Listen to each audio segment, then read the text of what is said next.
تو اگر ہم بات کریں انسان کی زندگی کی تو اس کو صرف ایک بار ہی زندگی ملتی ہے، لیکن انسان اپنی زندگی جو ہے وہ دکھوں، پریشانیوں اور مصیبتوں کی نظر کر کے پھر دنیا میں ہی اپنی زندگی کو عذاب خود ہی بنا لیتے ہیں۔ نفرت، جلن، حسد اور بغض ایسی عادتیں ہیں جو ہر برائی کو جنم دیتی ہیں، جبکہ محبت وہ جذبہ ہے، وہ طاقت ہے جو ہر برائی کو دور اور ختم کر دیتا ہے۔ محبت، خلوص، مروت ایسے جذبات ہیں جن کو اپنانے میں ہمارا خرچ کچھ بھی نہیں آتا۔ اسی کی بدولت لوگوں میں خوشی پیدا کی جا سکتی ہے۔ خوشی، مثبت، پرسکون اور سرشاری کی ذہنی کیفیت کا نام ہے۔ اسی لیے کوشش یہ کی جانی چاہیے کہ خود بھی خوش رہا جائے اور ارد گرد کے لوگوں کو بھی جو خوشیاں ہیں وہ ان میں بانٹی جائیں۔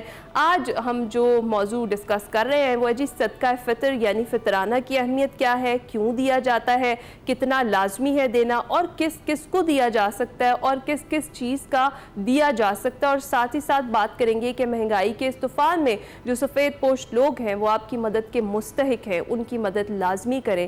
اس پر آج ہم نے تفصیلاً گفتگو کرنی ہے۔ اپنے مہمانوں کا تعارف آپ سے کروا دیتے ہیں۔ ہمارے ساتھ موجود ہیں ہمارے پروفیسر صاحبان، پروفیسر ناصر محمود صاحب، پروفیسر فہد علی کاظمی صاحب، ہمارے نعت خواں محمد رضوان صدیق ہمارے ساتھ موجود ہیں۔ آپ سب کا بہت شکریہ۔ السلام علیکم پروفیسر صاحب، کیسے ہیں؟ الحمدللہ، کرم اللہ پاک کا بہت مہربانی ہے، الحمدللہ۔ 19واں روزہ؟ ہاں الحمدللہ، میں نے آپ کو کہا تھا، دیکھیں وہی بات ہے جو ہم بار بار دہراتے ہیں کہ پتہ نہیں چلا، اور ایسی زندگیاں ختم ہو رہی ہیں۔ رب الذوالجلال ہمیں اس حال میں اس دنیا سے لے جائے کہ وہ ہم سے راضی ہو، اس کے پیارے حبیب ہم سے راضی ہوں، بس زندگی ایسے ہی ہے۔ پروفیسر فہد، بہت تیزی سے وقت گزرا۔ جی بہت تیزی سے وقت یقینی طور پہ گزرا، اور الحمدللہ مجھے یہ کہنے میں بہرحال میں آئی فیل ویری آنرڈ کہ بہت اچھا پیغام اس پلیٹ فارم کے ذریعے گیا، الحمدللہ آگے بھی جائے گا۔ اللہ تعالیٰ اس پلیٹ فارم کو قائم و دائم رکھے۔ اور آج کا دن بہرحال حضرت علی المرتضیٰ کو فجر کے وقت ضرب لگی تھی، اس کو یوم ضربت بھی کہتے ہیں، اور پھر 21 رمضان کو آپ کی شہادت ہوئی تھی، تو ایک سخت دن بھی ہے۔ تو آپ اپنی دعاؤں میں بھی اور وہ سارا معاملہ بھی جب کریں تو حضرت علی کے وسیلے کو بھی یاد رکھیں۔ انشاءاللہ ہم اس پر بھی بات کریں گے، 21 رمضان کو اس پر بات ہوگی، لیکن آج کی موضوع کے متعلق آج پہلے بات کرتے ہیں۔ پروفیسر ناصر، آپ بتائیے گا صدقہ و فطرانہ کتنا ضروری ہے اور کتنا اہم جزو ہے؟ بسم اللہ والحمدللہ والصلاة والسلام علی رسول اللہ وعلی آلہ وصحبہ ومن تبعہ ومن والا۔ بہت ہی ضروری مضمون، اور بالخصوص آج کے ان ایام کے لیے جن میں حضور نبی کریم صلی اللہ علیہ وآلہ وسلم کی سنت ہے کہ آقا ماہ رمضان میں عید الفطر سے پہلے صدقہ فطر ادا کرتے تھے۔ پہلے تو یہ بات سمجھنی چاہیے کہ صدقات دو طرح پر ہیں، ایک صدقات واجبہ ہیں، ایک صدقات نافلہ ہیں۔ صدقات واجبہ وہ ہیں جیسے زکوٰۃ ہے جو آپ پر فرض اور واجب ہیں، فرض ہے زکوٰۃ، اور اسی طرح یہ صدقہ فطر ہے۔ تھوڑا سا فرق ہے، آگے جا کے اس کا عرض کر دوں گا۔ اور باقی صدقات جو آپ زندگی ساری صدقہ کرتے رہتے ہیں، اپنے گھر میں اپنے بال بچوں، اپنی بیوی، اپنے والدین کو کھلانے سے لے کر غریبوں، مسکینوں، محتاجوں تک پہنچانا، وہ ایک صدقہ کی ایک نفلی شکل ہے۔ کوئی جو جتنی ذمہ داری میں آتا جاتا ہے وہ اتنا زیادہ ضروری ہوتا چلا جاتا ہے، جیسے والدین ہیں، اپنی اولاد ہے، اپنی زوجہ، اپنی اہلیہ، پھر باہر غریبوں کو اپنی ضروریات کے بعد کسی کی مدد کرنا، کسی کے ساتھ اس کی ضروریات کا خیال رکھنا، اسلام نے اس کو لازم قرار دے دیا۔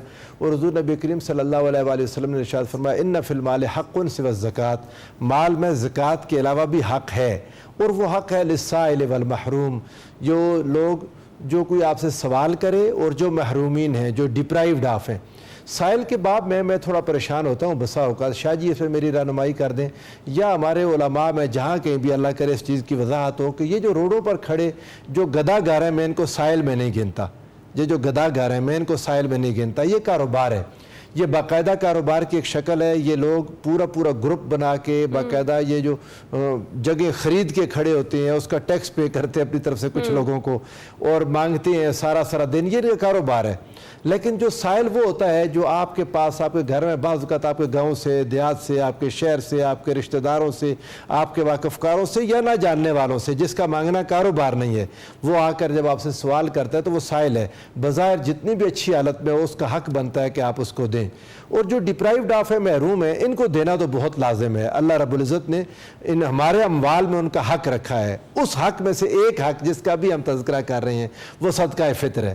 صدقہ فطر ان لوگوں پر لازم ہے، واجب ہوتا ہے جو صاحب نصاب ہوتے ہیں۔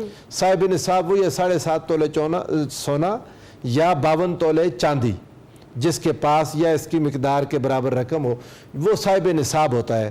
زکوٰۃ میں ایک شرط ہے کہ وہ پورا سال آپ کے پاس رہے، وہ مال ایک سال پورا، حال علیہ الحول، پورا سال اس پر گزر جائے. لیکن صدقہ فطر کے لیے یہ شرط نہیں ہے. وہ اگر آج ہی آپ کے پاس ہے اور آج ہی آئے ہیں تو آپ پر صدقہ فطر لازم ہو گیا ہے، آپ اس کو ادا کریں. اور صدقہ فطر کی مقدار کیا ہے؟ مقدار میں حضور نبی کریم صلی اللہ علیہ وآلہ وسلم نے جو گیہوں ہے، گندم کا 1 سا، اور کھجور، کشمش اور جو اس کے 2 سا مقرر کیے.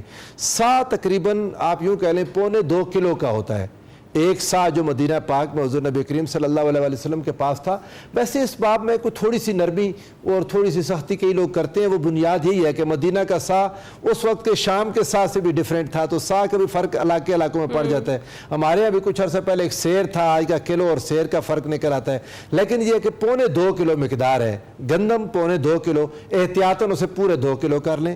اور اس کے بعد جو کھجور، کشمش، یہ 3.5 کلو، 3.5 کلو، احتیاط کریں تو 4 کلو کر لیں. میرا اپنا خیال یہ ہے حضور علیہ الصلوۃ والسلام کے زمانے میں ان چاروں چیزوں کی قیمت برابر ہوگی. جب وقت گزرا تو ڈیفرنٹ ہو گئی. گندم کی قیمت اور ہے، کھجور کی اور ہے، پنیر کشمش کی اور ہے، اور یہ ڈیفرنٹ ہوا. تو اب لوگوں کو مشورہ یہ دوں گا کہ جو زیادہ صاحب استطاعت ہے وہ گندم پر نہ رہے، وہ کھجور کے مطابق صدقہ فطر ادا کر دے، زیادہ رقم غریبوں تک چلی جائے گی. وہ کشمش کے لحاظ سے 3.5 کلو کشمش کی قیمت وہ صدقہ فطر میں ادا کر دے. ضروری نہیں ہے کہ وہ گندم میں رہے. گندم میں بھی 2 طرح کے لوگ ہیں، یہ بھی بات مکمل ہو جائے. ایک گندم وہ جو چکی والی آپ پسواتے ہیں وہ ذرا مہنگی ہے. ایک بازار سے جو آٹا لیتے ہیں اس میں سے کئی چیزیں نکلی ہوتی ہیں. تو جو گندم آپ گھر میں استعمال کرتے ہیں اس کی قیمت کے لحاظ سے آپ آٹے کے پیسے دینے کہ گندم کے پیسے دینے؟ آبویسلی یہ آٹا ہے تیار جو کھانے والا جو آپ کھا سکتے ہیں. ٹھیک ہے. فاصل، جس طرح سے ابھی ہم نے اس کی شرعی حیثیت پر تو بات کی، اس کے پیچھے کی حکمت اس پر ذرا روشنی ڈالیں. بسم اللہ الرحمن الرحیم. دیکھیں، ایک چیز سمجھنے کی ہے اور یہ بہت امپورٹنٹ ہے. اللہ رب العزت کا جو دین ہے وہ صرف عبادات کا مجموعہ نہیں ہے. بے شک. پرابلم یہاں سے آ رہی ہے کہ ہم سمجھتے ہیں کہ ہم نے اللہ کو ایک مان لیا، اللہ کے نبیوں پر ایمان لے آئے، روز قیامت پر ایمان لے آئے، نماز روزہ کرتے رہے تو we are good Muslims now. یہ دین کا ایک پہلو ہے. دین کا جو دوسرا پہلو ہے جس میں ہم معاشی اور معاشرتی انصاف کی بات کر رہے ہیں، ایک ایسے معاشرے کی تشکیل جو جنت نما ہو، جو اللہ اور اس کے رسول کے قوانین اور ضوابط کے مطابق ہو. اب دنیا میں ریسورسز کی جب غیر منصفانہ تقسیم ہوتی ہے، کچھ لوگ بہت امیر ہو جاتے ہیں، کچھ لوگ اتنے امیر نہیں ہو پاتے. تو اللہ رب العزت کا جو ڈیوائن میکنزم ہے وہ ہے ری ڈسٹریبیوشن آف ویلتھ.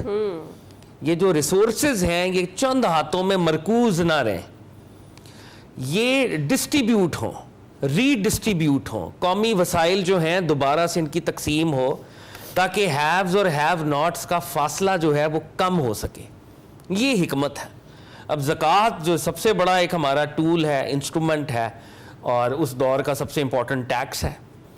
اسی طرح جیسے اب آج ہم فطرے کی بات کر رہے ہیں. دیکھیں، روزہ میں نے رکھا تھا لیکن اللہ کے نبی صلی اللہ علیہ وآلہ وسلم نے ایمفسائز کیا ہے تو تمہاری عبادت ہے تو اللہ کے لیے. جیسے حدیث کے اندر موجود ہے، اللہ رب العزت خود فرما رہے ہیں روزہ میرے لیے ہے، میں اس کا اجر دوں گا. لیکن اب ایک کنڈیشن رکھ دی، تمہارے روزے جو ہیں وہ آسمانوں پر معلق رہیں گے جب تک تم یہ صدقہ ادا نہیں کرتے. اب یہ صدقہ کس کو دینا ہے؟ میں نے ہیو ناٹس کو دینا ہے، جو ڈیزرونگ ہے، جو مستحقین ہیں، ان تک میں یہ حصہ پہنچاؤں گا تو اللہ رب العزت میرے روزوں کو، صیام میں کی گئی عبادتوں کو ریکگنائز کرے گا. یعنی کتنا اہم ہے کہ میری بدنی ذاتی عبادت بھی قبول نہیں ہو رہی جب تک میں حقوق العباد ادا نہیں کر رہا اور اپنے ان دوستوں کو، اس کمیونٹی کے افراد کو جو ہیو ناٹس میں ہیں، میں ان کی مدد نہیں کر رہا. یہ اسپرٹ ہے. اب جیسے پروفیسر صاحب نے بڑی خوبی کے ساتھ ارشاد فرمایا، اس دور میں گندم لگژری تھی، لگژوریس تھی، جو لگژوریس نہیں تھی. آج زمانہ بدل گیا، آج شاید جو لگژوریس ہے، آج شاید جو مہنگی ہے گندم سے. آج لوگ آرگینک فوڈز کی طرف آ رہے ہیں تو جو ہے ایٹ ٹائمز مہنگی ہوتی ہے گندم سے. اس دور میں کھجوریں کیونکہ ابنڈنس میں تھیں، بہت بہتات تھی، تو کھجوریں سستی تھیں. ہم جس علاقے میں رہتے ہیں کھجوریں مہنگی ہیں. کشمش مہنگی ہے.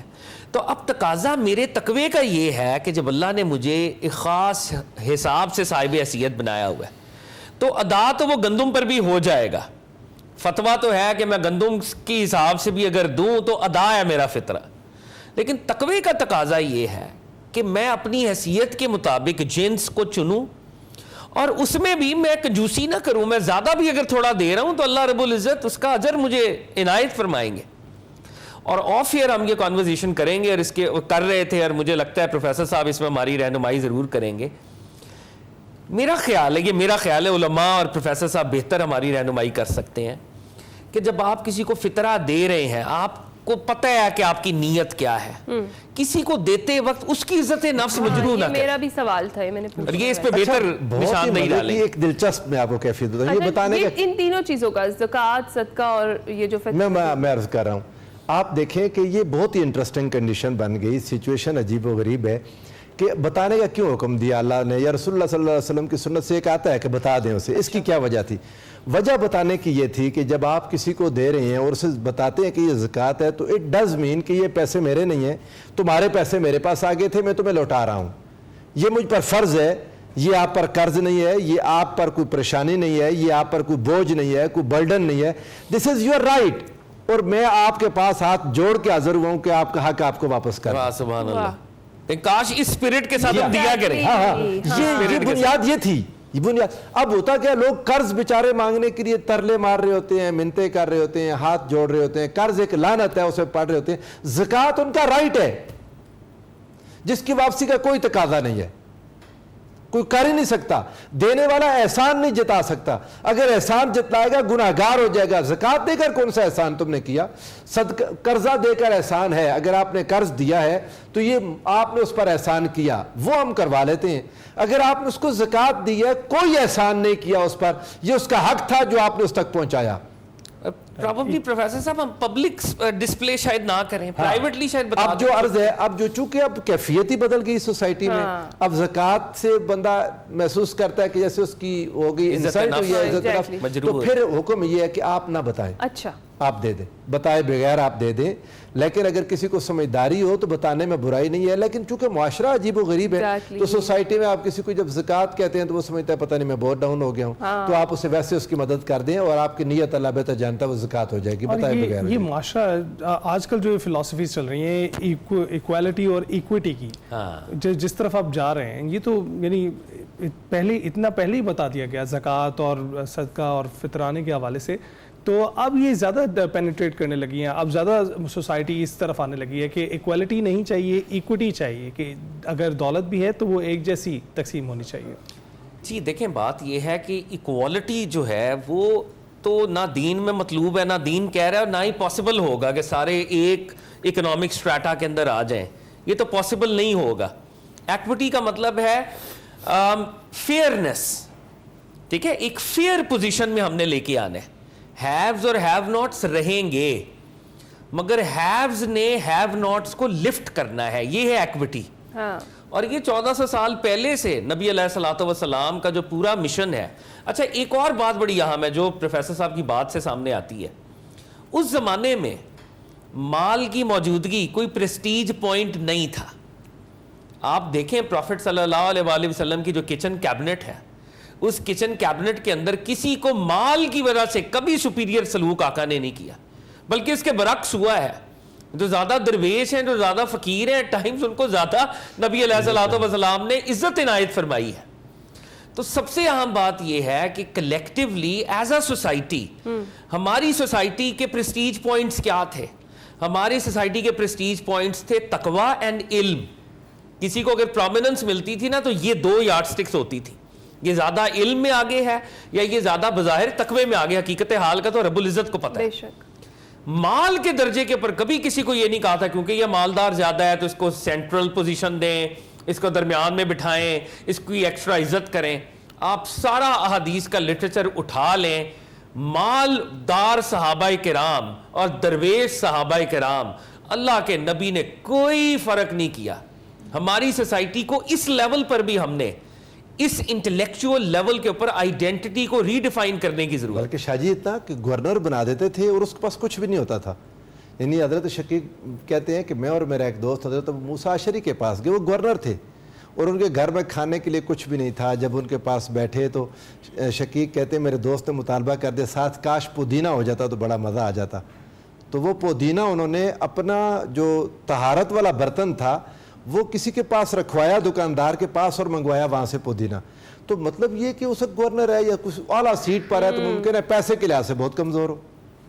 خود حضرت عمر رضی اللہ تعالیٰ عنہ مسجد میں تشریف لاتے ہیں، لوگوں نے کہا حضور آپ تاخیر سے آئے ہیں. تو آپ نے فرمایا میرے پاس ایک ہی کرتا تھا جو دھلنے کے لیے، تو میں دوسرا تھا نہیں میرے پاس. اور نمازیوں نے دیکھا کہ اس ایک کرتے پر بھی 8 جگہ پر پیوند لگے ہوئے تھے. اب نہیں یہ کیفیت. سلمان الفارسی گورنر تھے حضرت عمر فاروق رضی اللہ تعالیٰ عنہ کے، اور وہ جس صوبے کے گورنر تھے آج کے ملکوں سے وہ صوبہ بڑا ہے، عراق بہت بڑا، ایران تک اس کے وہ جاتی تھی. لیکن ایک بالکل ایک عام آدمی جیسے پروفیسر صاحب فرما رہے ہیں، یہ this needs to be redefined also کہ امارت پرومیننس کا معیار نہیں ہونا چاہیے. تب ہم یہ کہیں گے کسی کو زکوٰۃ بھی دیں گے تو وہ ریئلائز کرے گا یہ میرا ہی حق مجھے مل رہا ہے، اور اس کی عزت نفس پھر مجروح نہیں ہوگی.